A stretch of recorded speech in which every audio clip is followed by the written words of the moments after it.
السلام علیکم۔ میں محمد حسین ہوں اور آپ دیکھ رہے ہیں میرا یوٹیوب چینل میری زندگی۔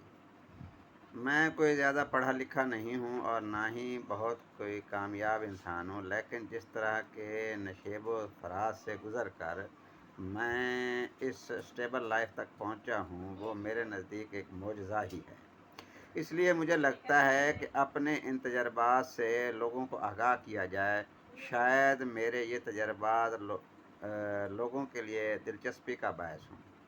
اس میں آپ میری آج کی روٹین لائف اور ماضی کے تجربات کے ساتھ مختلف لوگوں کے تجربات سے بھی استفادہ کر سکیں گے۔ یہ تمام افراد گلی محلوں میں پھرنے والے عام لوگ ہیں، لیکن یہ اپنی زندگی میں بہت سے حالات اور واقعات کے عینی شاہد ہیں یا پھر ان کا حصہ ہیں۔ یہ سب کچھ کبھی پنجابی اور کبھی اردو میں آپ دیکھ اور سن سکیں گے، اور اسے آپ یوں سمجھیں کہ یہ مٹی میں رولتے نایاب لوگوں کی زندگی ہے جنہوں نے کبھی حالات کے سامنے سرنڈر نہیں کیا اور بساط بھر لڑتے رہے۔ شکریہ۔